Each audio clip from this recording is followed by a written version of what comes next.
చూసినట్లయితే మొదటి కొరింథీయులకు 12వ అధ్యాయము 7వ వచనం నుంచి. 1 Corinthians chapter 12 from 7.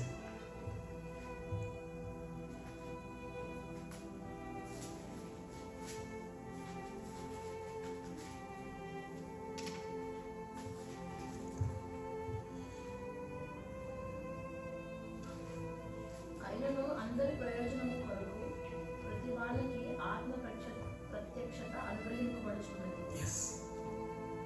Continue, sister. Until ఏలయనగా ఒకరికి ఆత్మ మూలముగా బుద్ధి వాక్యమును, మరి ఒకరికి ఆ ఆత్మ అనుసరించిన జ్ఞాన వాక్యమును, మరి ఒకరికి ఆ ఆత్మ వలననే విశ్వాసమును, మరి ఒకరికి ఆ ఒక ఆత్మ వలననే స్వస్థపరచు వరములను, మరి ఒకరికి అద్భుత కార్యములను చేయు శక్తియు, ఒకరికి స్వస్థపరచు వరములు, ఒకరికి అద్భుత కార్యములు చేయు వరములు. సో లాస్ట్ ఐ థింక్ గడిచిన 3 వారాల నుంచి ఇది 4వ వారం మనము సేమ్ ఆత్మ వరాల మీద ధ్యానం చేస్తున్నాము.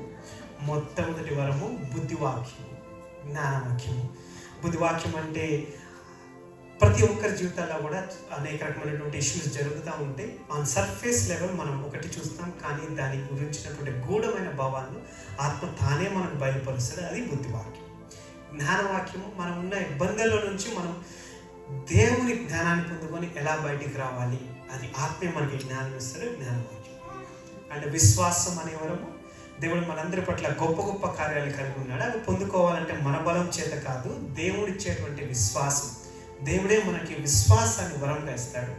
అండ్ ఈరోజు మనం ధ్యానిస్తున్నది స్వస్థత వరకు అండ్ అద్భుత కార్యాలు చేయు దేవుని శక్తి, దేవుడిచ్చేటువంటి శక్తి అనేటువంటి వరం. అసలు స్వస్థత అనేది కావాలి అంటే అందరికీ సఫరింగ్ ఆర్ సిక్నెస్ ఉందనే కదా, అందరికీ సిక్నెస్ ఉంది అని చెప్పేసి. Apple founder Steve jobs, very prime age, I think 55 or 60 మధ్యలో చనిపోయారు. తను బెడ్ మీద ఉన్నప్పుడు ఇచ్చినటువంటి ఒక స్టేట్మెంట్, చాలా స్టేట్మెంట్స్ ఇచ్చారు, especial on his last years. కొన్ని స్టేట్మెంట్ సిక్నెస్ గురించి. I can pay money and I can get somebody to bear my house or to live in my house to enjoy the pleasures that what I earned, but suffering అనేది నేను ప్రపంచంలో ఎన్ని డబ్బులు ఇచ్చినా కానీ I can't replace somebody to bear my pain. నా sickness అనేది నేనే బేర్ చేయాలి, కానీ అది టెరబుల్. నేను బేర్ చేయలేను, కానీ నాకు వేరే ఆప్షన్ లేదు. I have to bear my own sickness. Suffering అనేది especially comes through the sickness. This is very terrible. అసలు సిక్నెస్ నేను బైబిల్లో ఎక్కడ మొదలైంది, దేవుడి నుంచి ఎక్కడ మొదలైంది అని ఆలోచిస్తుంటే దేవుడు గుర్తు చేసింది. మనందరికీ తెలిసిన స్టోరీ, ఆదాము అవ్వ. దేవుడు అన్ని సమస్తము సృష్టిని క్రియేట్ చేసి ప్రతీదీ కూడా వెన్ హీ క్రియేటెడ్ లైట్, దేవుడు వెలుగు కమ్మని పలుకుగా వెలుగు కలిగెను, అది మంచిదో కాదో దేవుడు పరీక్షించాడు. అలానే సూర్య చంద్రుల్ని కలుగు చేశాడు, అవి మంచిగా ఉన్నాయో లేవో అన్నీ పరీక్షించాడు. భూమిని చేశాడు, అన్నీ మంచిగా ఉన్నాయి. ఆదికాండం 1-2 అధ్యాయాలు కూడా సేమ్ ఇదే స్టోరీ ఉంటుంది. అన్ని సమస్తమును మంచిగా ఉంది అని పరీక్షించిన దేవుడు మన అసలు సిక్నెస్ ఎక్కడొచ్చింది అని ఆలోచిస్తే బైబిల్లోని ఆదికాండం 3వ అధ్యాయంలో ఉంటుంది. ఆదాము అవ్వ దేవుడు చెప్పినటువంటి చేయొద్దు అని చెప్పినటువంటి పనిని చేసినప్పుడు దేవుడే తన నోటితో చెప్తాడు, మెన్కి నీవు నీ కష్టాన్ని చేసి చెమటని చిందించి ఆ చెమట ద్వారా వచ్చిన ఫలాన్ని భుజిస్తావు. That's why still till today men run around. And స్త్రీకి ఇచ్చినటువంటి శాపం ప్రసవ వేదన పడి, బహు భయంకరమైనటువంటి ప్రసవ వేదన పడి నీవు నీ గర్భాన్ని ధరిస్తావు, గర్భం నుంచి నీకు ఒక కుమారుడు పుడతాడు అని చెప్పేసి. స్టిల్ డాక్టర్స్ ఈరోజు కూడా చెప్పేది ఏంటి అంటే one of the worst pains ఏది అంటే ప్రసవ వేదన, నొప్పులే. అంతకు మించిన నొప్పి ఇంకొకటి లేదంటే ఇప్పటిదాకా కూడా. అది డాక్టర్స్ రీసెర్చ్లో they find it out, they said that is the worst pain that they have gone through. మరి పెయిన్స్కి, సిక్నెసెస్కి అసలు కారణం ఏంటి? కారణం ఈరోజు కూడా అందరికీ, ఒక క్రైస్తవుడు అని లేదు, హిందూ లేడు, ముస్లిం లేడు, బుద్ధులు లేరు, ఎవ్వరు లేరు. సిక్నెస్ అనేది అందరికీ ఉన్నది, అందరికీ ఉన్నది సిక్నెస్ అని చెప్పేసి. అసలు ఈ సిక్నెస్కి కారణాలు ఏంటి? దేవుడు తనకి సంఘానికి స్వస్థతని వరం ఇచ్చాడు, కానీ అసలు కారణాలు ఏంటో తెలుసుకోవాలి కదా. ఈ కారణం ఏంటి? అవిధేయత, దేవుని పట్ల అవిధేయత. అనేక రకమైనటువంటి కారణాలు ఉన్నాయి. కొన్ని హైలైట్ చేసి దేవుడు నాకు గుర్తు చేసిన వాటికి టైం లేదు, లేదంటే కనీసం 2-3 గంటలైనా మాట్లాడుకోవచ్చు. సో ఉన్న సమయంలో మనం I'll try to put maybe what ever the reasons that what we have. మొట్టమొదటి రీజన్ సిక్నెస్కి కారణం అజాగ్రత్త. దేవుడు మనిషి దేహాన్ని చాలా పర్ఫెక్ట్గా వెల్ స్ట్రక్చర్డ్గా నిర్మించాడు. Body is a combination of electrons, neutrons, protons and so many things. దానికి కావాల్సినటువంటి పోషణ దేవుడు సమస్తమును భూమిలోనే పెట్టాడు. భూమి ద్వారా వచ్చేటువంటి ఫలాలను భుజించడం, ఆహారాలను భుజించడం వల్ల పెట్టాడు. కానీ దేవుడు ఇచ్చినటువంటి ఆరోగ్యాన్ని సరిగ్గా కాపాడుకోకపోవటం, సరైన ప్రాపర్ డైట్ మెయింటైన్ చేయకపోవటం. ప్రాపర్ డైట్ మెయింటైన్ చేస్తే 100% will live in a very healthy condition.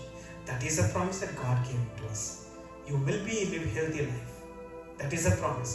కానీ మన ఆరోగ్యాన్ని మనం నిర్లక్ష్యం చేసి మనమే సిక్నెస్ తెచ్చుకుంటాం. కొంతమందికి ఫేవరెట్ మీల్ ఉంటుంది, నేను నాన్ వెజ్జే తింటా. కొంతమందికి ఫేవరెట్ మీల్ నేను వెజ్జే తింటా. నో, అది కాదు. దేవుడు సమస్తమును సృష్టిలో మనకు అన్ని అనుగుణంగా పెట్టాడు. ఒక చిన్న ఎగ్జాంపుల్, మనకి కిచెన్లో తాలింపు గింజలు ఉంటాయి కదా. తాలింపు గింజలు one of the least once ఆవాలు, మస్టర్డ్ సీడ్స్ చూడటానికి ఎంతే ఉంటాయి. కానీ మస్టర్డ్ సీడ్స్లో వచ్చేటువంటి పొటాషియం మన మజిల్స్కి కావాల్సిన రిలాక్సేషన్. చాలామంది అంటారు, కండలన్నీ నొప్పిగా ఉన్నాయి, కండరాల నొప్పి లేదా మజిల్స్ క్రాంప్స్ అంటాం కదా. మజిల్ క్రాంప్స్ ఉన్నాయి, పొద్దున్న సాయంత్రం దాకా పనిచేస్తే అఫ్కోర్స్ మజిల్స్ క్రాంప్సే వస్తాయి. కానీ దానికి విరుగుడు ఏంటి? దేవుడు ఆల్రెడీ మన ఫుడ్లోనే పెట్టింది ఇట్లా మస్టర్డ్ సీడ్స్. వయసు పెరిగే కొద్ది కామన్గా వచ్చే సిక్నెస్, మోకాళ్ళ నొప్పులు, ఎముకలు అరిగిపోవటం. దేవుడు ఇచ్చినటువంటి ఔషధం it's sesame seeds and get some good rest. Your body will regain. మన బాడీకి ఉన్నటువంటి అత్యధికమైనటువంటి అద్భుతమైనటువంటి శక్తి ఏంటి అంటే మన బాడీ ఆటోమేటిక్గా రీగెయిన్ చేసుకుంటుంది. ఎనఫ్ ఫుడ్ తీసుకొని, ఎనఫ్ ప్రాపర్ రెస్ట్ తీసుకుంటే అది సెల్ఫ్ జనరేటింగ్ పవర్ అనేది దేవుడు ఆల్రెడీ మన బాడీలో పెట్టాడు. కానీ మానవుడు సామాన్యంగా తన శరీరాన్ని గురించి, సిక్నెస్ గురించి వస్తుంది అని భయపడకుండా నెగ్లిజెన్సీస్ తోటి మందు తాగుతారు, నెగ్లిజెన్సీ తోటి విచ్చలవిడిగా శరీర పాపాలు చేస్తారు, నెగ్లిజెన్సీ తోటి టైంకి ప్రాపర్ డైట్ బ్యాలెన్స్ చేయరు, దానివల్ల సిక్నెస్ వస్తుంది. That is the first reason. And the second reason is దేవుడు సిక్నెస్లు మన జీవితాలకు అనుమతిస్తాడు. దేవుని మహిమ మన జీవితాల ద్వారా అందరికీ తెలియటానికి. యేసు ప్రభు వారు ఒకరోజు ఒక రోడ్డు మీద నడుచుకుంటూ వెళ్తుంటే తన శిష్యులతో ఒక గుడ్డివారు ఎదురుపడతాడు. బార్న్ బ్లైండ్, పుట్టుక గుడ్డివాడు. అతన్ని చూసి శిష్యులు అడుగుతారు, ఇతను గుడ్డివాడిగా పుట్టడానికి ఇతను కారణమా, ఇతని తల్లిదండ్రులు కారణమా, ఇతని జనరేషన్ కారణమా అని అడుగుతారు. అఫ్కోర్స్ చాలామంది ఈ రోజుల్లో కూడా ఉంటారు, ఈ రోగం, ఈ శాపం, ఈ పని నీ జీవితంలో జరిగింది అంటే ఏం పాపం చేసావా అని. సేమ్ శిష్యులు కూడా అదే క్వశ్చన్ అడుగుతారు. యేసు ప్రభు ఇచ్చినటువంటి సమాధానం, ఇది ఇతని తప్పు వల్ల కాదు, ఇతని తరం చేసిన తప్పు వల్ల కాదు, కేవలము దేవుని మహిమ ఇతని ద్వారా కనపరచడానికి మాత్రమే ఇది జరిగింది. ఇది చాలా కొద్ది మంది జీవితాల్లోనే జరుగుతుంది. చాలా మంది అనుకుంటారు, ఎస్పెషల్లీ క్రైస్తవులు, ఏదైనా సిక్నెస్ రంగాల్లో నాకు ఇది దేవుడు అనుమతించిన శోధన అనుకుంటారు. మనం పౌలు అంత గొప్ప భక్తులు కాదు. కేవలం మన సిక్నెస్లు, మన పాపాలు ఏముంటే దాన్ని సరి చేసుకోవాలి. దేవుడి మహిమను రివీల్ చేయడానికి కూడా సిక్నెస్ అనేది ఒక్కొక్కసారి మన జీవితాల్లో వస్తుంది. అది యోహాను సువార్త 9వ అధ్యాయం 3వ వచనంలో ఉన్న సాక్ష్యం. ఇంకొకటి, మనం చేసేటువంటి పాపాలు ఎవరు ఒప్పుకోరు. దీన్ని చాలా కఠినమైనటువంటి మాట. అస్సలకి ఎవరు ఒప్పుకోరు. పాపం చేసామంటే ముఖ్యంగా బాప్తిసం తీసుకున్న క్రైస్తవులు, ఏం పాపం చేసావో చూసుకోరా, ఇది ఎందుకు దేవుడు వేశారంటే, ఏం మాట్లాడుతున్నావు నువ్వు, నాకే ఇంత మాట అంటావు అంటారు. కానీ బైబిల్లోనే ఉంది. యేసు ప్రభు వారు ఒకరోజు కాటేజ్ మీటింగ్లో ప్రీచ్ చేస్తాను. ఐ థింక్ ఇట్స్ పేతురు ఇంట్లో అనుకుంటా. ప్రీచ్ చేస్తున్నప్పుడు ఇల్లు మొత్తం జనాలతోటి క్రిక్కిరిసిపోయింది. అదే గ్రామంలో ఒక అతను పెరాలసిస్ వచ్చేసేసి ఒక అతను ఉన్నారు. పెరాలసిస్ వచ్చి ఒక అతను ఉంటే వాళ్ళ ఫ్రెండ్స్, యేసుప్రభు ఉన్నారు కదా, we know that he's a man who heels the people, అతని దగ్గరికి తీసుకెళ్దామని యేసుప్రభుని అక్కడికి తెచ్చిస్తే లోపలికి వెళ్ళడానికి ప్లేస్ లేదు. సో వాళ్ళు, మీ అందరికీ తెలిసింది, ఇంటి పైకి ఎక్కి రూఫ్ను టేర్ ఆఫ్ చేసి పైనుంచి మ్యాట్తో సహా ఆ ప్యారలైజ్ అయిన మనిషిని కిందకు వదులుతారు. మనిషిని ఆ స్థితిలో చూసినటువంటి యేసుప్రభు, నీకు స్వస్థత కలిగింది, నువ్వు లేచి నడవని అని ఒక మాట యేసుప్రభు వారు అంటారు. మత్తయి సువార్త 9వ అధ్యాయం 2వ వచనం. మత్తయి సువార్త 9వ అధ్యాయం 2వ వచనం. Some men brought to him a paralyzed man laying on mat. When Jesus saw their faith, he said to them, "Take heart, son, your sins are forgiven." నీ పాపములు క్షమించబడినవి. అదేంటి? రోగంతో వచ్చిన వ్యక్తికి మొట్టమొదటిగా నువ్వు స్వస్థత పొందేవు, నువ్వు లేచినాడు, నీకు అద్భుతం జరిగింది అన్నారు, కానీ నీ పాపాలు క్షమించబడ్డాయి అంటారేంటి? నీ పాపాలు క్షమించబడ్డాయని చెప్తారేంటి?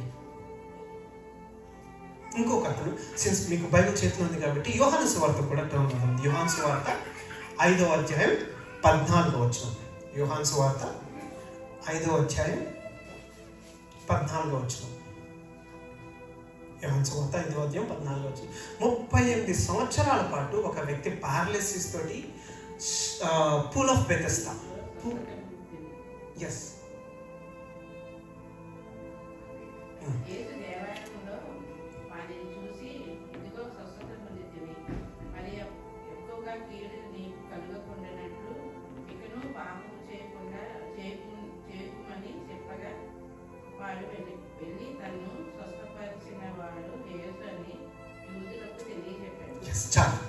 సో ఈ బ్యాక్గ్రౌండ్ ఉన్న స్టోరీ ఏంటంటే 38 సంవత్సరాల నుంచి ఒక అతను పూల్ ఆఫ్ బెతెస్దా, స్వస్థత ఇచ్చేటువంటి ఒక పూల్ దగ్గర వెయిట్ చేస్తూ ఉన్నాడు. అక్కడ ఉండేటువంటి సినారియో ఏంటంటే ఎర్లీ మార్నింగ్ ఒక దేవత వచ్చి వాటర్ని వేవ్ చేస్తుంది. ఫస్ట్ ఎవరైతే దిగుతారో వాళ్ళు హీల్ అవుతారు.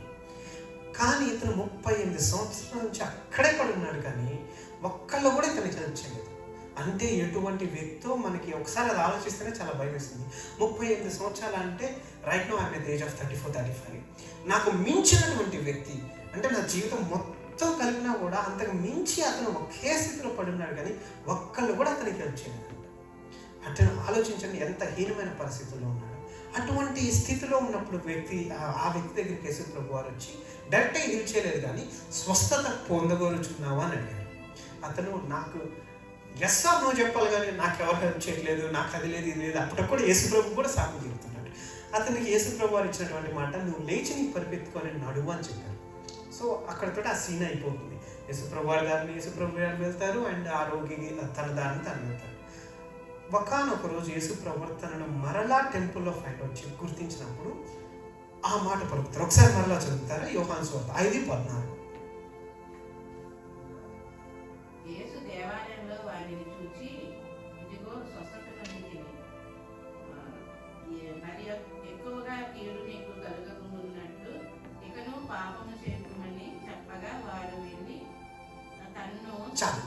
ఇదిగో స్వస్థత నొందితివి, ఇంకెక్కువ కీడు జరగకుండా పాపం ఆపేసి, ఇంకెక్కువ కీడు జరగకుండా పాపం ఆపేసి. అంటే దానికి కారణం అతను 38 సంవత్సరాలు పారాలిసిస్ తోటి ఉన్నాడంటే దానికి యేసు ప్రభు వారు ఇండైరెక్ట్గా చెప్తున్న సమాధానం, నువ్వు చేసిన పాపం నీకు తగిలింది, ఇంకా పాపం చేయొద్దు, లేదంటే ఇంకా వర్స్ట్ అవుతుంది.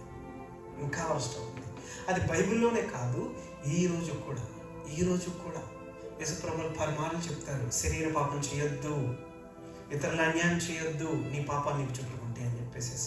ప్రతి నెల మొదటి వారం సంఘం ఎక్కడున్నా ఎవరెవరి ప్లేసుల్లో అందరూ వెళ్ళి కమ్యూనిటీలో చేరేస్తారు. కమ్యూనిటీలో చేరేసే ముందు అందరం ఈ వాక్యం చదువుతాము. 1 కొరింథీయులకు 11వ అధ్యాయం 28వ వచనం. 1 కొరింథీయులు 11వ అధ్యాయం 28వ వచనం. కాబట్టి ప్రతి మనుషులను తను తాను పరీక్షించుకొనవలెను, ఆలోచన చేసి ఆ రొట్టెను తిని ఆ పాత్రలోనే త్రాగవలెను. తను తాను పరీక్షించుకోవలెను, అలాగున చేసి ఆ రొట్టెను ఆ పాత్రలోనిది త్రాగవలెను. తనను తాను పరీక్షించుకోవాలి అంటే మనం కామన్గా అనుకుంటాము నేను పరిశుద్ధంగా ఉన్నానని, బయట దేహాన్ని చూస్తాం. కానీ చాలామంది క్రిస్టియన్స్లో, ఎస్పెషల్లీ మన క్రిస్టియన్స్ కాబట్టి మన గురించి మాట్లాడుకుందాం. ఎందుకంటే క్రిస్టియన్స్ కూడా sickness, they are the people who go through sickness, but God never made to any Christian to go through sickness. Christians ఎందుకు సిక్నెస్కి వెళ్తారంటే ఇక్కడే దేవుడు చెప్తున్నాడు, తనను తాను పరీక్షించుకోవాలి అంటే నీ బయట దేహాన్ని పరీక్షించుకోవడం కాదు, నీ హృదయం పరీక్షించుకో. ఇతరుల పట్ల నువ్వేమన్నా తప్పులు చేస్తావేమో పరీక్షించుకో, ఇతరుల పట్ల ఏమన్నా కీడు తలంచామేమో పరీక్షించుకో. మరి ముఖ్యంగా ఒక సిక్నెస్ ఎందుకు వస్తుంది అని చెప్తానంటే హృదయ కాఠిన్యత, అన్ఫర్గివ్నెస్. God hates. పీటర్ యేసు ప్రభు వారిని ఒక మాట అడుగుతారు, ప్రభువా నా పట్ల ఎవరైనా తప్పు చేస్తే నేను వాడిని ఎన్నిసార్లు క్షమించాలి? 77 సార్లు క్షమిస్తే సరిపోతుందా అంటే ఆయన ఉద్దేశం ఇండైరెక్ట్గా 78 సార్లు నేను తిరిగి వాడిని కొట్టొచ్చా అని చెప్పేసి యేసు ప్రభు చెప్తారు 77 సార్లు కాదు, 77కు 7 సార్లు అంటే లెక్కలేనన్ని సార్లు. నువ్వు తప్పు చేస్తే ప్రార్థనలు అడుగుతావు కదా, తండ్రి నన్ను క్షమించు అని. అదేవిధంగా ఇతరులు నీ పట్ల తప్పు చేసినప్పుడు కూడా క్షమించు. హృదయ కాఠిన్యత ఉంచుకోవద్దు. ఎవరి మీద కూడా గ్రడ్జెస్, ఎవరి మీద కూడా లేనిపోయిన కలహాలు హృదయంలో పెట్టుకోవద్దు. ఎందుకంటే హృదయ కాఠిన్యత ముందు నీ హృదయంలో మొదలై అది నీ శరీరాన్ని నశింపజేస్తుంది. అందుకే ప్రభు పద్దాకలు చెప్తారు, పరలోక ప్రార్థనలో కూడా ఉంది, మా రుణస్తులను మేము క్షమించిన ప్రకారం మా రుణములను మీరు క్షమించండి. మనం క్షమించకపోతే మనకే క్షమాపణ దొరకదు. క్షమాపణ దొరకకపోతే వచ్చేది మరలా ఉంది. ఒక ఎగ్జాంపుల్, ఈ మధ్య ఒక పాస్టర్ గారు చెప్తుంటే విన్నాను. వాళ్ళ కుటుంబంలో ఏదో చిన్న ఇష్యూ జరిగితే వాళ్ళ మదర్ గారు ఆ పాస్టర్ గారిని కోపంగా చూసి, వాళ్ళ కొడుకే పాస్టర్, వాళ్ళ అమ్మగారు ఏం రా ఇప్పుడు నీకు భయపడాలా అన్నారంట. మన తెలుగు వాళ్ళే పెద్ద పాస్టర్. సో ఆ పాస్టర్ అన్నారంట, నాకు భయపడపోయినా పర్లేదు, దేవునికి భయపడు అన్నారంట. రెండో రోజు ఆమెకు ఒక కంటి ట్విచ్చింగ్, కళ్ళు కొట్టుకోవటం మొదలైంది. ఎందుకు మొదలైందో ఆమెకు అర్థం కాలేదు. దాదాపుగా 1 నెల రోజులు విజయవాడ, గుంటూరులో ఉన్న హాస్పిటల్స్ అన్నీ తిరిగిందంట. ఎక్కడికి వెళ్ళినా నీకు అన్ని రిపోర్ట్స్ బాగానే వస్తున్నాయి అమ్మా, ఏం లేవే. అప్పటికీ కొడుకిచ్చేటువంటి కమ్యూనియన్ అబ్బాలని తల్లి తీసుకుంటానే ఉంది, కానీ ఇద్దరి మధ్యలో సమాధానం లేదు. చివరికి ఆమె తిరిగి వేసారిపోయి ఒకరోజు ఇంట్లో కూర్చొని పడుకుంటే దేవుడు గుర్తు చేశాడంట, నీ కొడుకు అయినప్పటికీ నీ దైవజనుడు అతన్ని నువ్వు తూలనగా మాట్లాడావు, నీకు భయపడాలా అన్నావు, నా బిడ్డని అంత మాట్లాడతావు నా దాసుని అని చెప్పేసి ఆ తల్లి ఆ కొడుకు దగ్గరికి వెళ్ళేసేసి నన్ను క్షమించి నా కోసం ప్రార్థన చేయి అంటే అతను అడిగారంటే, ఎందుకు ఇప్పుడు వచ్చావు, ఏమైంది అంటే ఆమె చెప్పిందంట, దేవుడు మాట్లాడుతున్నాడు, నేను ఒకరోజు నేను తూలనగా మాట్లాడాను, మన ఇద్దరి మధ్యలో క్షమాపణ లేదు, నన్ను క్షమించి నాకు మారు మనసు వచ్చేలాగా ప్రార్థన చేయి, నాకు కన్ను నొప్పి చాలా భయంకరంగా తట్టుకోలేకపోతున్నాను. ఆ దైవజనుడు తన తల్లి మీద చేయబట్టి ప్రార్థన చేస్తే నెక్స్ట్ డేకి దేవుడు తీసివేస్తాడు. చాలా సిక్నెస్లు డాక్టర్ల దగ్గరికి వెళ్తే వాళ్ళు సర్ప్రైజ్ అవుతారు, అన్ని రిపోర్ట్స్ బాగానే ఉన్నాయి, ఎందుకు వస్తుంది, సరే ఇంకో డాక్టర్ దగ్గరికి వెళ్దాం, ఆ నెల ఉందేమో ఇచ్చుద్దాం, ఆ నెల ఉందేమో ఇచ్చుద్దాం. డాక్టర్ల దగ్గరికి హడావుడిగా తిరగటం వల్ల అఫ్కోర్స్ కొన్నిసార్లు తిరగాలి, కానీ క్రైస్తవం అనేటువంటి మనము ఏదన్నా ఇబ్బంది జరిగితే అసలు దీని మూలం ఏంటి, నేనేమన్నా తప్పు చేశానా, నేనేమన్నా ఇబ్బంది ఎవరికైనా కలిగి చేశానని పరీక్షించుకోవాలి. ఒక కమ్యూనియన్ కప్పులో మనం చేయవేసేటప్పుడు హృదయ కాఠిన్యత ఎవరి మీద వద్దు. ఎవరైనా కానీ మన పట్ల ఎవరైనా తప్పు చేస్తే వాళ్ళు ఎంత డబ్బులైనా మన దగ్గర చీట్ చేయని, ఎంత నష్టమైనా మన పట్ల చేయనివ్వండి, ఇట్స్ ఓకే. అన్ని సమస్తముని ప్రభువుకు వదిలేసేసి నిర్మలమైన హృదయంతో దేవుని బల్లలో చేయవేద్దాం. ఎందుకంటే అదే మనకు ఆశీర్వాదము, తప్పుగా చేయవేస్తే అదే మనకు శిక్ష. దేవుడు అందుకే చెప్తుంది, ప్రతి ఒక్కరూ తనను తాను పరీక్షించుకోవాలి, లేదంటే దానికి తగిన శాపం మీకు వస్తుంది. అయోగ్యంగా దేవుని సన్నిధికి అస్సలు రావద్దు, అయోగ్యంగా దేవుని బలలో అస్సలు చేయవద్దు. సో 3వ రీజన్, మనం చేసినటువంటి పాపాలు మన హృదయ కాఠిన్యతల వల్ల కూడా మనకి శిక్ష వస్తుంది. 4వది, చాలామంది గ్రహించుకోండి, సాతాను మనకి సిక్నెస్ కలిగజేస్తుంది. కొన్ని కుటుంబాలు అబ్జర్వ్ చేస్తే ఒకే ప్యాటర్న్, నేను ఎక్కువసేపు చెప్తున్నాను ఈ రీజన్సే, కానీ నేర్చుకుందామండి. ఒకే ప్యాటర్న్స్, వాళ్ళ కుటుంబంలో మగ పిల్లలందరూ కూడా ఒక సర్టెన్ ఏజ్కి వచ్చిన తర్వాత చనిపోతారు. ఇంకో కుటుంబాల్లో అందరూ కూడా ఒకానొక రీతిలో యాక్సిడెంట్స్లోనే చనిపోతారు. కొంతమందికి గర్భస్రావం ఉండదు. విపరీతం ఇవి కొంచెం కష్టకరం అంటే ఏంటని కానీ తెలుసుకుందామండి. ఎందుకు అంటే సాతాను కాడి ఆ కుటుంబ పాలపైన మోపబడింది, తరతరాల శాతం. ఎందుకు అంటే అపవాద కుటుంబాన్ని పట్టుకున్నాడు. ఒక లేడీ బైబిల్లోనే ఉంది, 18 సంవత్సరాల పాటు వంగిపోయి నడుస్తున్నాడు, నడవలేని నిలవలేని పరిస్థితి.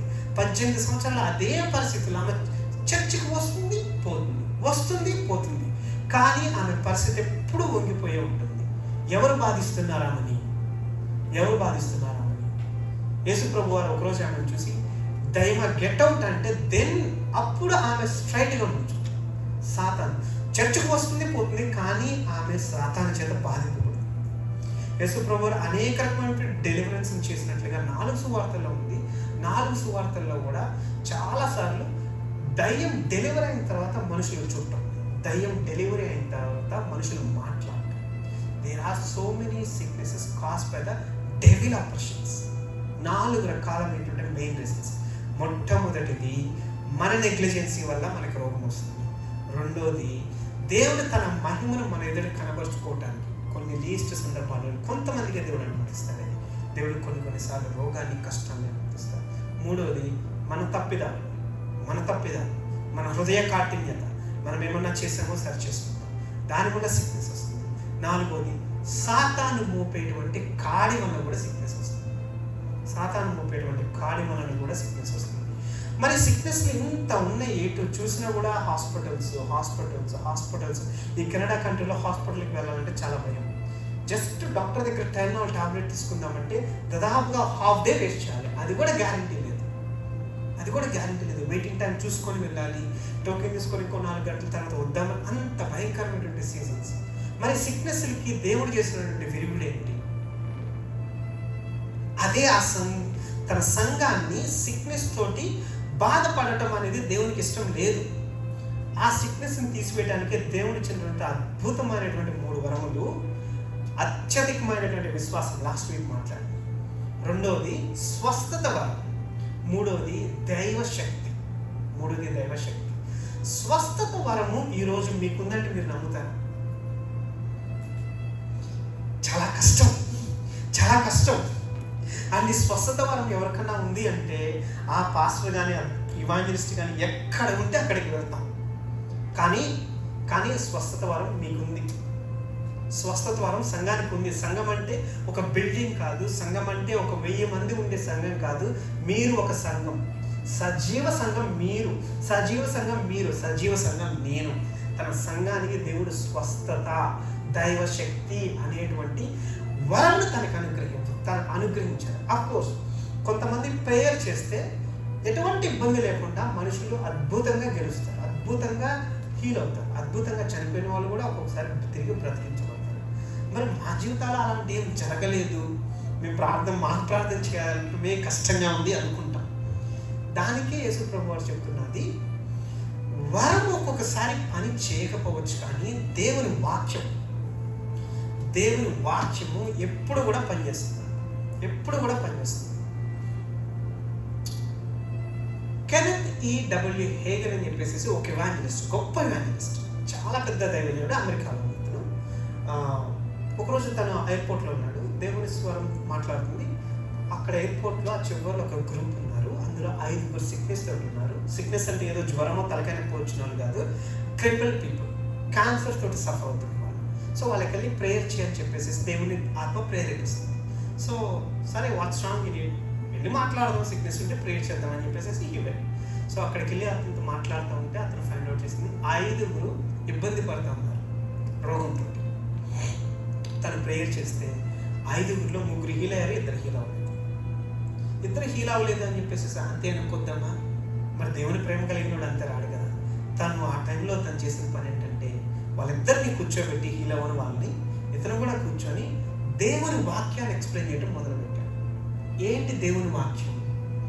యెషయా గ్రంథం 53వ అధ్యాయము.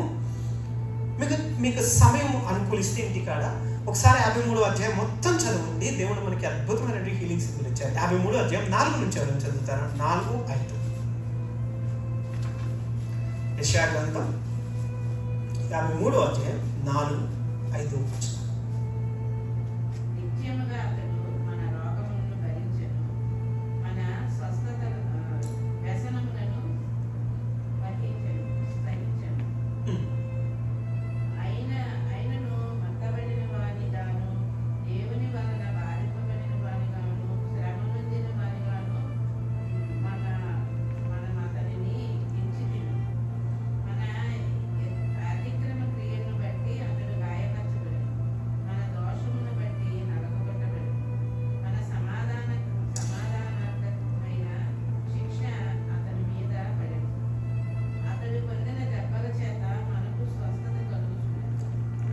మన సమాధానార్థమైనటువంటి శిక్ష అతని మీద మోపబడెను, అతడు పొందినటువంటి దెబ్బల చేత మనకు స్వస్థత లభించి ఉన్నది. అందరూ చెప్తారు యేసు ప్రభు వారి మరణం గురించి ధ్యానం చేసిన ప్రతి ఒక్కళ్ళు అరికాలు మొదలుకొని నడినెత్తి వరకు ఎక్కడా కూడా బాడీలో ఒక్క ఇంచు పాటు కూడా సరిగ్గా కలిసినట్లుగా లేదన్నమాట. తూట్లుగా నిలువెల్ల గాయాలతోటి గాయపరచబడి కొరడాతోటి చీలిస్తే ప్రతి ఇంచు కూడా మొత్తం ముక్కలుగా తెగిపోయిందంట. ఆ గాయాల ద్వారా మనకు స్వస్థత తండ్రి క్రీస్తు ద్వారా మనకు అనుగ్రహించారు. అది యేసు ప్రభు వారు చెప్తున్నది. వరం ఫీల్ అవ్వచ్చేమో, బహుశా మీరు అనుకుంటున్నారు నాకు వరం లేదు, నేను ఎప్పుడు పని చేయలేదు అని. కానీ ఈ దేవుని వాక్యంలో ఉన్నటువంటి శక్తి, దేవుడు తన సంఘానికి ఇచ్చినటువంటి శక్తి, తన సంఘానికి ఇచ్చినటువంటి వాక్కు, అతను పొందిన దెబ్బల వలన మనకు స్వస్థత కలుగును. ఇది ఎవరైతే నమ్మి ప్రవచిస్తారో, ఇది ఎవరైతే నమ్మి తన జీవితాల్లో కన్ఫెస్ చేస్తారో వాళ్ళు ఖచ్చితంగా సిక్నెస్ నుంచి హీల్ అవుతారంట. ఇంతసేపు సిక్నెస్ గురించి చాలా చెప్పాను. అసలు సిక్నెస్ గురించి, సాతానుడికి కార్యం గురించి అంతసేపు మాట్లాడటం ఇష్టం లేదు, కానీ ఎందుకు మాట్లాడంటే తెలుసుకోవాలని. దానికి విరుగుడు యేసు ప్రభు వారు ఇచ్చినటువంటి గాయాల నుంచి వచ్చినటువంటి రక్తం. మీరు రక్తాన్ని ప్రోక్షించబడినటువంటి ప్రతిసారి కూడా మీకు స్వస్థత శీఘ్రంగా లభిస్తుంది. అది ఎలా జరుగుతుంది? అది మన ఫెయిత్ మీద, మన మీద డిపెండ్ అయితే అది అవ్వదు. అదే లాస్ట్ వీక్ మాట్లాడుకున్నాం. విశ్వాసం, దేవుని మీద విశ్వాసం నుంచి నేను తప్పు చేసిన వాడిని, నేను తప్పు చేసిన దాన్ని, నాకు అనారోగ్యం ఉంది, నేను బాధింపబడ్డాను, కానీ నా దేవుడు నా వలన మొత్తబడ్డాడు, నా వలన బాధింపబడ్డాడు, నా వలన శిక్షింపబడ్డాడు, అతను పొందిన దెబ్బల వలన నాకు స్వస్థత శీఘ్రముగా ఉన్నది అని వాక్యాన్ని ఎవరైతే నమ్ముతారో వారి జీవితాల్లో దేవుడు రోగం తీసివేస్తాడు. ఈ క్షణాన ఈ వాక్యాన్ని ఎవరైతే ఉంటున్నారో Holy Spirit will manifest in their lives too. పరిశుద్ధాత్ముడు మీ జీవితాల్లో కూడా కార్యం చేస్తారు. ఇప్పుడు ఈ వాక్యాన్ని నమ్మిన ప్రతి ఒక్కరి జీవితంలో సాతానుడు మనకిచ్చేటువంటి డిసెప్షన్ ఏంటి అంటే వాక్యం గ్రహించుకొని ఇవ్వకుండా చేయటం, ఇది నీకు జరగలేదు, ఇది నీకు లేదు అని చెప్పడం. బహుశా మీకు వరాలు లేవని అనుకుంటున్నానేమో, కానీ మీకు దేవుని వరం ఉంది. అది దేవుని వాక్యం. దేవుని వాక్యం ఎప్పటికీ ఫెయిల్ అవ్వదు. భూమి ఆకాశము గతించినప్పటికీ నా వాక్కు నిరర్ధము కానేరదు. దేవుని వాక్కు మన అతిక్రమముల విషయమై ఆయన బాధింపబడిన, అతను పొందిన గాయముల వలన మనకు స్వస్థత శీఘ్రముగా లభించును కాదు, లభించి ఉన్నది. మీరు అది నమ్మే కొలది దేవుడు తన రక్తాన్ని, తన శక్తిని, తన బలాన్ని మీ జీవితాల్లో కనబరుస్తాడు. ప్రతి రోగము నుంచి, ఎటువంటి రోగం నుంచి అయినా మీరు డాక్టర్స్కి వెళ్ళాలి. ఖచ్చితంగా మనం ఉన్నటువంటి టెక్నాలజీలో వెళ్ళాలి, కానీ మనం పరిశోధించుకోవాలి. నేను ఎక్కడ తప్పు చేశాను, ఏమైనా తప్పు ఉందా, దేవాక్షి నుంచి నీ రక్తాన్ని బట్టి నాకు స్వస్థత ఉంది, విడుదల ఇవ్వండి. ఎంతోమంది విడుదల పొందారు. Super natural deliverance will comes. అదే స్వస్థత. వరం లేదు అనుకోవద్దు. దేవుడు తన వాక్కు ద్వారా తన సంఘానికి ఇచ్చినటువంటిది స్వస్థత అనేటువంటి వరం. అది మన పిలిపే. అదేంటి మన పిలిపే? మీరు వెళ్ళి go and heal the sick. మన పిలుపులో మొట్టమొదటిదే heal the sick, rise the dead, cleanse the lepers, cast out the demons. మన పిలుపులోనే ఫస్ట్ అది. తన సంఘానికి ఇచ్చినటువంటి పిలుపు మొట్టమొదటిగా రోగుల్ని స్వస్థపరచుడి. మనమే రోగాల్లో ఉంటే ఎలాగా? మనం రోగాల్లో ఉండకూడదు అంటే ముందు దేవుని వాక్యం గురించి గ్రహింపు తెచ్చుకోవాలి. అదే దేవుని వాక్యం ద్వారా చెప్తున్నది. నయన పొందిన దెబ్బల వల్ల మీకు స్వస్థత లభించి ఉన్నది. ఇది దేవుడు ఇచ్చినటువంటి స్వస్థత వరం. ఆ స్వస్థత వరం మీ జీవితాల్లో అంతము వరకు మీరు ప్రయోగించండి, ఇతరుల పట్ల కూడా ప్రయోగించండి. విశ్వాసం దేవుని మీద ఉంచి ప్రయోగించండి. ఇంకొకటి దేవుని శక్తి, అద్భుత కార్యాలు చేసే శక్తి అన్న. అద్భుత కార్యాలు చేసే శక్తి అంటే, అద్భుతాలు అంటే మనందరికి ఉండేటువంటి ఒక అసలు అద్భుతం. ఆ కాంటెక్స్ట్లో అద్భుతం ఏంటి అంటే, ఇప్పుడు ఒక మనిషికి చేయలేదనుకోండి, ప్రేయర్ చేస్తే అప్పటికప్పుడు చేయి మొలుస్తుంది. పడిపోయిన చేయిని లేపడం అనేది హీలింగ్. లేని చేతిని తిరిగి మొలిపించడం అనేది అద్భుతమైనటువంటి శక్తి, తిరిగి పొందించేటువంటి శక్తి శరీరానికే కాదు, తన సంఘానికి ఆత్మలోనూ కావాలి. ఎంతోమంది తన జీవితాన్ని నాశనం చేసుకుంటా ఉంటారు. వారికి తిరిగి దేవునిలోనికి రావడానికి దేవుని శక్తి కావాలి. ఆ శక్తి గురించి దేవుడు మాట్లాడుతున్నాడు. ఆ శక్తి, దేవుని శక్తి అంటే ఏంటి? దేవుని శక్తి అంటే మూడు రకాలుగా దేవుడు తన శక్తిని కనబరిచాడు, తన శక్తిని తన సంఘానికి ఇచ్చాడు. సో తొందరగా వెళ్దాము. మొట్టమొదటిది మొట్టమొదటి gospel is the power of God.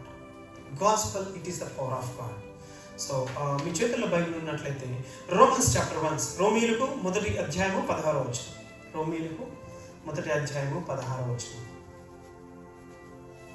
సువార్తను గూర్చి నేను సిగ్గుపడు వాడను కాను. ఏలయనగా నమ్ము ప్రతివానికి మొదట యూదునికి క్రీస్తు దేశస్థునికి కూడా రక్షణ కలుగ చేయుటకు అది దేవుని శక్తి అయి ఉన్నది. ఏది దేవుని శక్తి? క్రీస్తుని గురించినటువంటి సువార్త. ఏంటి క్రీస్తుని గురించినటువంటి సువార్త? మనందరము నశించిపోయాము, కానీ మన కొరకు దేవుడే తనను తాను తగ్గించుకొని భూమి మీదకు వచ్చి మనతో ఉండి మరణించి పోయాడు అంటే సువార్తే కాదు. మరణించి తిరిగి లేచి మరలా మన కోసం వస్తాడు. అది కంప్లీట్ సువార్త. అది దేవుని రాజ్యానికి సంబంధించినటువంటి సువార్త. ఈ సువార్త ఎక్కడైతే ప్రచురింపబడుతుందో అక్కడ పరిశుద్ధాత్ముడు కార్యం చేస్తాడు. ఇప్పటికి కూడా దేవుని ఆత్మ బలంగా నమ్ముతా ఉంటుంది. మరలా చెప్తాను, సువార్త దేవుని శక్తి మనకు కనబడదు, కానీ ఎంతో మంది జీవితాలను మార్చింది. పాపంలో జీవించినటువంటి జీవితం నాది, పాపంలో జీవించినటువంటి జీవితం నా కుటుంబాన్ని, మా కుటుంబాన్ని దేవుడు మార్చాడు. మనుషులు మార్చలేరు. తాగుడు అలవాటుని మనుషులు మార్చలేరు. సిగరెట్ల అలవాటుని మనుషులు మార్చలేరు. ఒక వ్యభిచారాన్ని మనుషులు మార్చలేరు. ఒక తిరుగుబోతుని మనుషులు మార్చలేరు. ఎవ్వరు మార్చలేరు. కానీ ఒక శక్తి, సువార్తను గురించినటువంటి శక్తి, దైవ శక్తి, సువార్తను గురించినటువంటి శక్తి, ఆ శక్తి. రెండవ శక్తి మత్తయి సువార్త 22:29.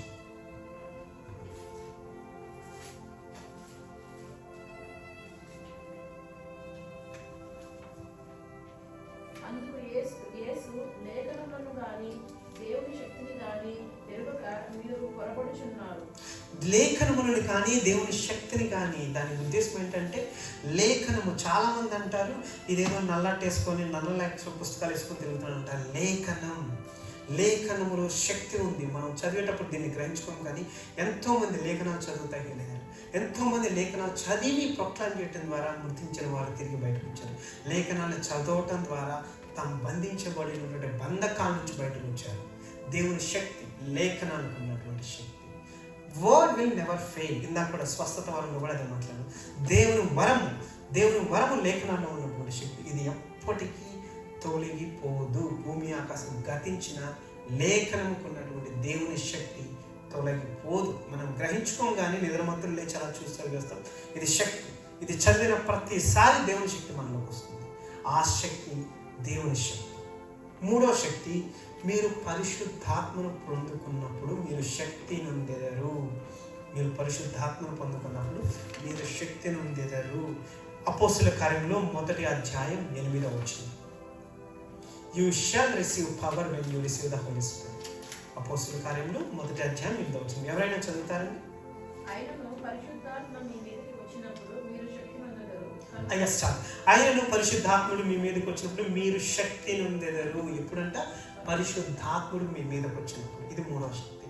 మొట్టమొదటి శక్తి సువార్తకు ఉన్నటువంటి శక్తి, ఒక మనిషిని మారుస్తుంది. రెండవది లేఖనానికి ఉన్నటువంటి శక్తి, మనిషిలో ఉన్నటువంటి బంధకాల నుంచి విడుదలిస్తుంది. మూడవది, మీరు పరిశుద్ధాత్మ పొందినప్పుడు మీరు శక్తిని పొందెదరు. పరిశుద్ధాత్ముడి ద్వారా వచ్చిన శక్తి మీ జీవితాల్లోనే కాదు, ఇతరుల జీవితాల్లో కూడా కార్యం జరిగిస్తుందంట. మీ జీవితాల్లోనే కాదు, దేవుని ప్రణాళిక అది. మనము మనకి, మన కుటుంబానికి మాత్రమే ఆశీర్వాదకారం కాదు, మన తరానికి, మన కమ్యూనిటీస్కి, మన దేశానికి కూడా ఆశీర్వాదకరంగా ఉండాలి అనేది దేవుని గురించినటువంటి శక్తి. పరిశుద్ధాత్ముని శక్తి మన జీవితాన్ని అలా మలుస్తుంది. ఒక సాక్ష్యం చెప్తాను. ఒక పెయింటింగ్ వేసుకునేటువంటి సామాన్యమైనటువంటి వ్యక్తి ఒక ఇంటికి వెళ్ళాడు పెయింట్ జాబ్ కోసం. సో తను పెయింటింగ్ వేస్తూ ఉంటే ఆ రూమ్లో ఒక రూమ్లో నుంచి మూలుగులు వస్తూ ఉంటాయి. సో అతను చూసి 2-3 రోజులు అయిన తర్వాత ఆ రూమ్ లోపలికి వెళ్ళి, చాలా రోజుల నుంచి నీ మూలుగులు వింటున్నాను, నేను భరించలేకపోతున్నాను, నీవు ఎలా భరిస్తున్నావో. వాళ్ళు అన్యులు. నేను ప్రార్థన చేస్తాను, నీకు ఓకే అంటే ఆమె అందంటే మాట్లాడలేని పరిస్థితి, సైగ చేసింది. తను ఆమె మీద చేయి ఉంచి, నీవు పొందిన గాయాల ద్వారా ఈ బిడ్డకి స్వస్థత ఉంది, నీ చిత్తమైతే ఏమైనా హీల్ చేయంటే ఆమెలో ఏం జరగలేదు. ఆ నైట్ తను వెళ్ళిపోయాడు. కానీ సాయంత్రానికి ఆ పెయింట్ అతను వెళ్ళిపోయిన తర్వాత లెగ్స్ కూర్చుంటే కుటుంబస్తులందరూ షాక్ అయిపోయారు. ఎన్ని సంవత్సరాలు నువ్వు మీకు కలిపినా కూడా కదలని మనిషివి ఎలా కూర్చున్నావు అంటే ఆమె చెప్పిందంట, ఓపిక లేక చిన్న వాయిస్ తోటి, ఆ పెయింట్ అతను ప్రార్థన చేస్తున్నాడు, సరే చేయన్నాడు. ఏదో ఎవరో తాకినట్టు అనిపించినప్పుడు ఇప్పుడు లేచి నుంచున్నాడు. సో నెక్స్ట్ డే అతను పెయింట్ జాబ్కి వస్తే అతను బాబు నువ్వు పెయింట్ ఏదో ముందు ఇక్కడికి రా కూర్చో అని చెప్పి కూర్చోబెట్టి అతనికి మంచి బట్టల గురించి మరలా మా ఇంటికి కొన్నాళ్ళు వచ్చి ప్రార్థన చేయండి. తను ఇంటికి వెళ్ళి రోజు ప్రార్థన చేయడం మొదలుపెట్టాడు. చివరికి ఆమె లేచి నడవడం మొదలుపెట్టింది. దైవశక్తి మన శక్తి కాదు, దైవశక్తి. మనము పరిశుద్ధాత్మని శక్తి పొందుకుంటే పరిశుద్ధాత్మ మన ద్వారా ఇతరులకు, తన సంఘానికి, తన కమ్యూనిటీస్కి దేవుని శక్తిని ప్రచురింపజేస్తారు. అది దేవుని శక్తి. ఎలా జరుగుతుంది? తనకి స్వస్థత వరం ఉందో లేదో కూడా తెలియదు, కానీ ఒక దేవుని మాట నమ్మాడు. నేను పొందిన గాయాల వలన మీకు స్వస్థత ఉన్నది. అది ఏ స్వస్థత అయినా కానీ, అది ఫిజికల్ స్వస్థత, లేదంటే మానసిక స్వస్థత, లేదంటే గుండెకు తగిలినటువంటి దెబ్బల వల్ల మీకు స్వస్థత కాల, ప్రతి స్వస్థత దేవుడు శిలువలో మన కోసం రక్తం కార్చిచ్చిన స్వస్థత. అది నమ్మితేనే మనకి మన జీవితాలందరిలో కలుగుతుంది. 2 వాక్యాలు చదివేసేసి ముగించుకుందాము. మార్కు సువార్త 16వ అధ్యాయం 17వ వచనం నుంచి 18వ వచనం అండి. ఎవరైనా చదువుతారా? మార్కు సువార్త 16, 17, 18. మార్కు సువార్త 16వ అధ్యాయము 17, 18.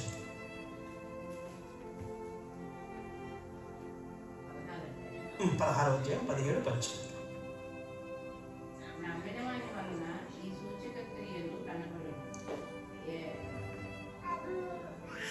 చెప్పండి.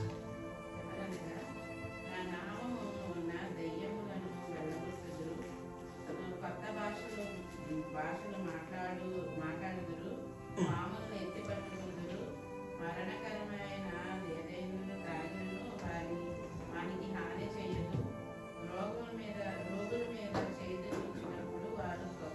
రోగుల మీద చేతులు ఉంచినప్పుడు వారు స్వస్థత నొందెదరు. ఎవరి చేతులు ఉంచినప్పుడు? నమ్మిన వారి వలన. నమ్మిన వారు రోగుల మీద చేయించినప్పుడు వారు స్వస్థత నొందెదరు. దీనికి వరాలతో ఏం సంబంధం లేదు. దేవుడు అందరికీ ఇచ్చినటువంటి కామన్. మీరు దేవుని నమ్ముతున్నారా? మీరు ఎవరి మీద చేయించినా వారు స్వస్థత నొందుతారు. ప్రతి ఒక్కరు కూడా, the moment that when we proclaim the gospel, it is the power of God. Maybe sickness may be stronger, but it is not powerful than blood of Jesus. Curse may be stronger, but Jesus has taken away the curse on the cross of Calvary. Maybe deliverance may be impossible, it seems like, but remember that Jesus has delivered us from the curse of the law. What more is stronger than curse of the law? If He has done so much, why don't He deliver you? This is the gospel, and the gospel is the power of God. Each time the gospel was proclaimed, Holy Spirit will manifest. Holy Spirit will deliver. Holy Spirit will break the chains. Holy Spirit will break the bondages, and He will set you free. When you proclaim the gospel, when you proclaim the word of God, that is the power of God. Gospel is the power of God. దేవుని శక్తి అంటే ఏదో నాకు అది లేదు ఇది లేదు కాదు. మీరు నమ్మి ప్రవచించేదే దేవుని శక్తి. మీ ప్రవచనంలో దేవుని శక్తి ఉంది. మీరు మాట్లాడే మాటల్లో దేవుని శక్తి ఉంది. మీరు చదివేటువంటి లేఖనాల్లో దేవుని శక్తి ఉంది. మీకైనా, మీ కుటుంబానికైనా, మీరు చేసేటువంటి ఇతరులకైనా కూడా ఒక్కటే, నమ్మి చేతులు ఉంచితే, నమ్మి ప్రార్థన చేస్తే, నమ్మి ఏదైనా చేస్తే ఖచ్చితంగా హీల్ అవుతారు. అతిశయం కోసం చెప్పట్లేదు, ఒక నిజమైనటువంటి సాక్ష్యం చెప్తాను. ఒక సాక్ష్యం, నేను ఒక కమ్యూనిటీలో ఉన్నప్పుడు ఒక అనేక రకమైన వాట్సాప్ గ్రూప్స్లో అందరం ఉంటాను కదా. ఒక వాట్సాప్ గ్రూప్లో ఒక సిస్టర్ మెసేజ్ పెట్టారు. నా ఫ్రెండ్ ఆమె 7th month ప్రెగ్నెన్సీ, ఇప్పుడు అంబ్లికాట్ ఇష్యూస్ వల్ల డెలివరీ ప్రెగ్నెన్సీ కష్టం అంటున్నారు. ఆమె హాస్పిటల్లో ఉంది, అందరూ ప్రార్థన చేయండి అని ఆ కమ్యూనిటీలో మెసేజ్ పెట్టారు. సో అందరిలానే నేను కూడా ఆ టైంకి నేను వర్క్లో ఉన్నాను, వర్క్ ఫ్రమ్ హోమ్. ఆ సమయానికి మోకాలు దండేసి 4 నిమిషాల పాటు దేవుని కార్యాలను గురించి, దేవుని గొప్పతనాన్ని గురించి ధ్యానించుకొని చివరికి దేవా నీ చిత్తమైతే ఆమెను స్వస్థపరచు అని ప్రవచించేటప్పుడు ఐ బిలీవ్ దట్ ఆ సమయంలో దేవుడు తన జ్ఞానం, తన వరంతో ఒక ప్రవచనం పలకమని మాట ఇచ్చారు. అక్కడ అంబ్లికాట్ని టచ్ చేయమని ప్రవచించు, I will hear. So I did that. ఆ తర్వాత సాయంత్రానికి నేను ఆమెకు మెసేజ్ పెట్టాను, I think God already heal her, check. తర్వాత సాయంత్రానికి ఆమె చేసినటువంటి message, yes doctor said everything was normal. అప్పటికే డాక్టర్లు ఇచ్చేటువంటి మాట, ఈ స్వస్థత ఇంపాసిబుల్, ఆమెకు ప్రెగ్నెన్సీ అనేది కష్టం అని. ఇక్కడ ఎవరు గొప్ప అని చెప్పట్లేదు, విశ్వాసాన్ని బట్టి. సరిగ్గా 3 నెలల తర్వాత 9వ నెలకు ఎప్పుడో మరలా ఆమె, ఆ సిస్టర్ ఇంకో గ్రూప్లో, అదే గ్రూప్లో మెసేజ్ చేశారు, మా సిస్టర్, మా ఫ్రెండ్ డెలివరీకి వెళ్తుంది, డాక్టర్స్ కాంప్లికేటెడ్ కేసు అన్నారు, ప్రార్థన చేయండి అని మెసేజ్. నేను ఆమెకు పర్సనల్గా మెసేజ్ చేశాను, sister is it same person or different person, ఆమెనా వేరే పర్సన్? ఆమె ఇచ్చినటువంటి సమాధానం, అంతకుముందు నేను ఆల్రెడీ మెసేజ్ చేశాను కదా, సేమ్ పర్సన్. ఆమెకు ఒకటే మెసేజ్ పెట్టాను, ఏంటంటే ఆమె గుర్తుందో లేదో కూడా చెప్పట్లేదు, ఆమెకు ఒకటే మెసేజ్ పెట్టాను, if she is the same person don't even need to pray, God has already given a healthy baby, I know that. తర్వాత ఆమె ఇచ్చినటువంటి సాక్ష్యము, ఆమెకి మంచి ఆరోగ్యకరమైనటువంటి బాబు పుట్టారు అని చెప్పేసి. ఇది తర్వాత మరలా ఆమెకి రీచ్ అవుట్ అయ్యి నేను ప్రేయర్ చేశాను, దేవుడు ఇలా చేశాడు అని చెప్పలేదు. మనకు అనవసరం, మనందరం మట్టి పాత్రలో, ఆ సమయానికి మనం అవైలబుల్గా ఉన్నాం, దేవుడు వాడుకున్నాడు అంతే. అలా కాకుండా నేను ప్రార్థన చేశాను, నాకు ఈ వరం ఉంది అంటే దేవుడు ఇంకా చాలా కూర్చొని అక్కడ ఆపేస్తారు. ఈ సమయంలో కూడా ఎందుకు చెప్తున్నాను అంటే మనకి అవసరం కాబట్టి, ఎగ్జాంపుల్స్ కోసం. సో ఇచ్చినటువంటి వరాన్ని వాడదాము. మీ అందరికీ కూడా దేవుడు స్వస్థత, అద్భుత శక్తి అనేటువంటి వరం దేవుని వాక్కు ద్వారా మీకు అనుగ్రహించాడు. సో మీ బిడ్డల పట్ల, మీ కుటుంబం పట్ల, మీ కమ్యూనిటీస్ పట్ల ప్రవచించండి. సమయం లేదు కాబట్టి ముగిస్తున్నాను. ఒకసారి నుంచుంటే వచ్చిన ప్రార్థిస్తుంది. సరే, పరిశుద్ధ ప్రభా తండ్రి, ఇచ్చినటువంటి వాక్యాన్ని బట్టి నీకు వందనాలు తండ్రి. మరి ముఖ్యంగా ప్రభా నేను స్వస్థత వరము, ప్రభా నేను అద్భుత కార్యాలు చేసేటువంటి వరము, ఇదేదో గొప్పది అనేది ఫీల్ అవ్వాల్సిన పని లేదు. దేవుని వాక్యము, దేవుని శక్తి, సువార్తను గురించినటువంటి శక్తులు, స్వస్థత ఉండే అద్భుతమైన కార్యాలు జరుగుతాయని నేను ఇచ్చినటువంటి వాక్యను బట్టి నీకు వందనాలు తండ్రి. దేవా, ఈ ఒక్క వరాన్ని వాడటానికి ప్రభానైనా మాకు కావాల్సినటువంటి విశ్వాసాన్ని, బలాన్ని దయచేయండి ప్రభానైనా.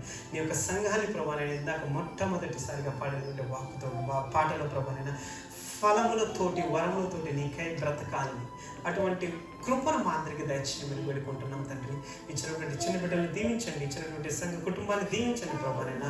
నీ చిత్తమైతే ప్రభానైనా ఇదే సంఘంలో కూడి ప్రభానైనా మరొక వారము, మరొక వాక్యం మీద ధ్యానించి మేమందరం ఆత్మబలాన్ని పొందుతున్నటువంటి కృపను మాకు దయచేయమని యేసు నామములో అడిగి వేడుకొంచుంటున్నాం తండ్రి. ఆమేన్.